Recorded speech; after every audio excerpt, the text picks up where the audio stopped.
You need to come see this next foreclosure auction with me right now. And I want to hear from you in the comments. Would you buy this thing? Would you buy it to live in it? Would you buy it to rent it? Would you buy it to fix, flip, wholesale, and resell? Let me know. Let's go check this place out. All right, I'm pretty psyched to check this place out, and I hope you are too. And I got to tell you, if you're new here, take a second and subscribe. And of course, you're new here, we just launched this brand new channel. You know us from Two Guys Take on Real Estate, but we wanted to set up a separate channel, helping you guys learn a lot more about the foreclosure process without all the clutter of all the other aspects of real estate that we've been into. And so we're going to share this channel with you, and hopefully you'll share it with everybody you know at the same time. So make sure you subscribe here if you want to learn how you can buy houses at half price. So like I said, we're on this little side street across. You can see my pickup parked back there. Let's see how it looks as we're getting up close. It's this little light blue house right here. Now, like I said, this is a busy road. This might not be something you might be willing to live on with a street with this much traffic on it. But here's our possible house for the day. So this is coming up for auction today. We're actually going to be showing up here this afternoon with everybody else that's interested in it. The auction happens right at the actual house. It's not at a courthouse, it's not on a website. It's gonna happen right here on the front lawn of the house. We're all gonna submit our bids if it's something that anybody's actually interested in. The bank will usually submit a bid as well. The bank is probably the one foreclosing on this. Essentially what happens is the owner was unwilling or unable to pay their mortgage for what could be years. I've seen some where the house hadn't been paid for 7 or 8 years, and finally went up for auction. So I don't know what the backstory might be on it exactly, but it does appear to be an occupied property. That's never a good thing. If you're looking at buying a property at auction, I've watched people stand right out here at an actual auction and see people into the house or see a vehicle pull into the driveway and win the bid at the auction and then turn to the auctioneer or another bidder and say, so it'll be vacant when I take over ownership, right? And that couldn't be further from the truth. So if this place comes with people in it, it's your problem to figure out who these people are, what their relationship to the property is. In fact, you really don't even know if they're the former owner, if they're regular actual rental tenants that have been paying their rent happily and dutifully and didn't know the place was getting auctioned off. You don't know if it's somebody that showed up and moved in while the owner was on vacation, or maybe the descendant of an owner moved in after their family member passed away. There's a lot of different things that could be, and we've certainly seen them all. So one of the things we're going to be doing right now as we're here checking this place out is I'm going to be taking some photos. We're going to put them all together. Matt and I are going to review them together. We're going to try to figure out what the repair costs are going to be on this house to get it up to nice new condition. It looks like it has a lot of deferred maintenance, and one of the things that I noticed right off the bat is you have a lot of overgrowth right here growing up and along the side of the house. Generally speaking, I would say, in my experience, if somebody's letting their exterior wear down like this and look this rough, they probably haven't been doing a lot inside the house either. I don't think this is somebody who just recently updated their kitchen if they're not even cutting the overgrowth around the property. The roof has seen better days. The siding is fine. Everything looks pretty nice and intact. The windows look like they're newer windows. They're not probably the old school lead paint encapsulated windows. So that might be a good thing. We can't exactly go and investigate this property since it's not abandoned. We can't just go hop that fence in the backyard. I mean, you wouldn't do that with any other house. You can't do it here. So you have to draw some conclusions. One, if the heat is still oil, it's probably a very outdated heating system at this point. They clearly haven't been doing a lot of the exterior upkeep and maintenance around the property for probably quite some time. The roof needs updating. So you start putting your stuff together and coming up with a rehab budget. All right, so how does a rehab budget come into play? Well, a rehab budget for you is really what that's going to do is you're going to start off by figuring out what the actual after repair value of the house is. And I know we talk about this a lot in our video. We talk about this a lot in our book. And the reason we talk about it so much is it's really, really important stuff. You got to figure out what the repair value, after repair value of the house is going to be. So then you can start deducting any possible expenses from that. Now, those deductions are going to be things like how much it's going to cost to fix. Are you going to be borrowing money? Do you get a hard money loan so you can come up with the money to buy this stuff? Now, one of the biggest questions we get on our channel, you might have already commented it while you're watching this video, is how do you come up with the money to just buy these things? I don't have $100,000 laying around, or 50 grand or 150 grand. I don't have that kind of cash. Who does?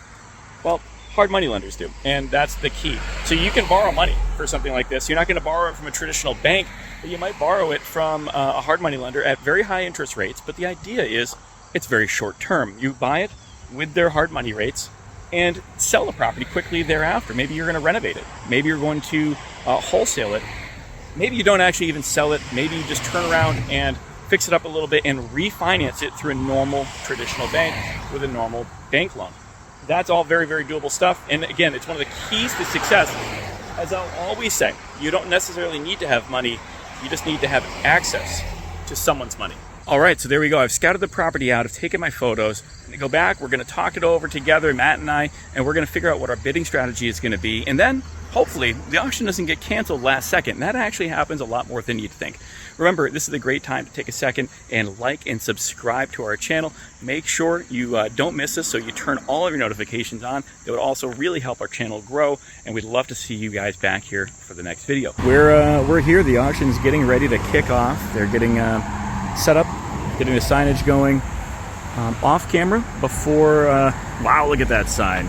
Oh, off camera, just to let you know, I did have some interaction with the occupant of the house who identified herself as a tenant who had no idea that the landlord wasn't paying her rent. That sounds pretty crappy. I don't know how accurate or true it is.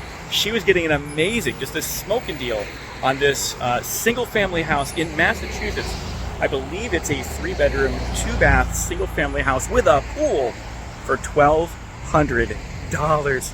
That's pretty wild. If that's the case, I don't know why the landlord, the property owner, wasn't paying their mortgage, but she claims she was consistently paying rent and that the landlord wouldn't fix anything. We'll see what's going on with this auction just a little bit. We've got a little bit of time to go while they're setting up. All right, I know you guys are about as excited as I am to see how this is going to turn out. Matt and I have run our numbers. Now, we've come up with a couple of thoughts. We believe the house, all fixed up, real nice condition, in Massachusetts, here where we're located, should be worth about $275,000. It's a pretty nice property, actually. It goes quite a ways behind it. There's an above-ground pool back there. This isn't a horrible situation. $275,000 is what we have for an ARV. What we're trying to figure out is how much do we need to spend to fix it up to get it to reach that after repair value. We came up with a number, and based on a few things, we were able to come up with a number of $70,000. Now, the few things are, well, one, we had a conversation and a chat with the occupant there, the tenant, alleged tenant that lives at the property. By the way, had a very low rent. Maybe makes sense, some sense, because the owner was an acquaintance, a friend of the family of theirs, so they gave him a great price. But it sounds like they also hadn't renovated the place or done much upkeep. So the rent stayed very, very low. So the tenant was kind of torn between complaining about the conditions of the home, older heating system that's, kind of questionable, an outdated, roof that may be starting to spring a leak here and there, some mold in a bathroom, outdated kitchen, stuff like that. But on the other hand, she's scoring a single family house in Massachusetts, 3 bedrooms, 2 baths, for only $1,200 a month. So I don't know where you might land on that topic, but if you had a single family house for $1,200, decent amount of land behind it and a pool, but the landlord just kind of didn't show up and didn't do stuff, what would you do? If it were me, and I want to hear about it in the comments, but if it were me, I'm going to learn how to fix stuff from YouTube and home videos and go to Home Depot trips all the time. I'm going to make that place work and keep that low rent and stay off the radar as long as I can. But unfortunately, that's not what's happening. It looks like this place is firmly on the radar, and there's going to be a change of ownership. So it could be me that becomes the owner, Matt, myself here, or it could be the bank that becomes the owner after the auction today. No matter what happens, it sounds like the journey of this tenant living at this property is probably going to come to an end. So the conversation with the tenant was really, really helpful. It gave me some insight as to how much work the property might need to be brought up to ARV, and we put a number on that. That number is $70,000. So what we believe is we would have to buy this house and invest 70 grand into it to make it sell for the full value of $275,000. Again, I want to hear your thoughts on that. We are in Massachusetts. We're on the western side of the state. You can do a little bit of market research if you felt like it. Now, there's other costs associated with it. Now, it's an occupied property with a tenant. They're not going to move out overnight, and nor should they have to, right? There's a lot of laws, a lot of rights, and frankly, it's not the right way to treat somebody even if there weren't those kind of laws. So it's going to take a while before you can start working on this place. But guess what? You have to start paying taxes and insurance and probably a mortgage on it right away. So that means you have a holding cost. So you got to start factoring in the cost of dealing with the vacancy, making it vacant. You have to start factoring in things like your holding costs, your maybe any other outstanding liens or municipal fees like taxes and water bills, things like that. After we figured all that stuff out, we start with the ARV, we start backing out all those numbers, including the $70,000 rehab budget. We've come up with a bidding number, and we're going to hold firm to that number today, but I'm not going to tell you until after the video is over. So we're going to do the bidding, hopefully any minute. You can see there's several people here waiting, ready and registered and waiting to bid, and I'll recap it after the auction happens. I think maybe the bidding is starting. I can't tell. The street noise is insanely loud. I gotta tell you, for me, the house might be great, the property might be great, all that kind of stuff might be very desirable or good enough, but the street noise, the road noise would be killer for me. I can't imagine trying to get in and out of this driveway on a daily basis. It took me 3 minutes for a gap in traffic enough for me to run across the street. Hell with that.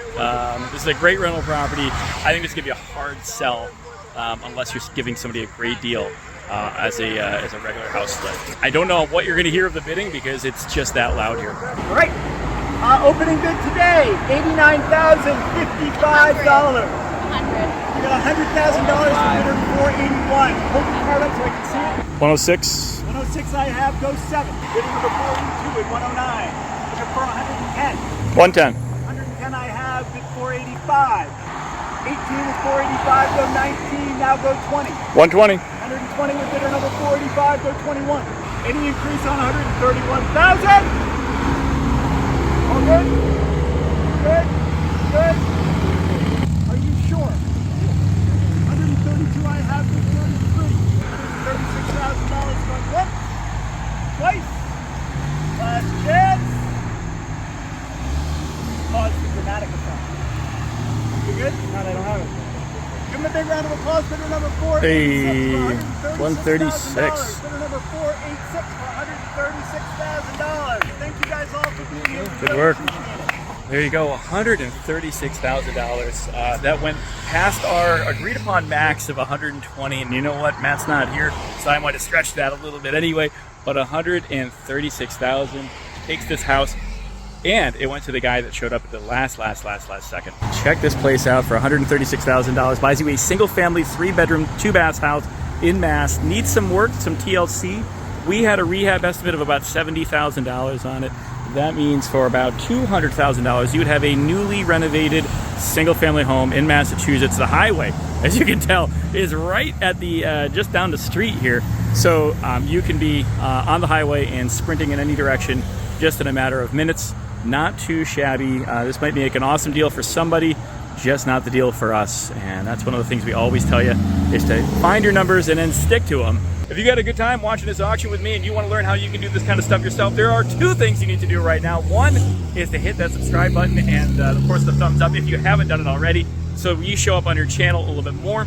And then 2, you need to make sure you go out and buy a copy or 2 of our book, Foreclosures Unlocked, now available on Amazon, also as an audiobook. Thanks guys, we'll see you on the next video.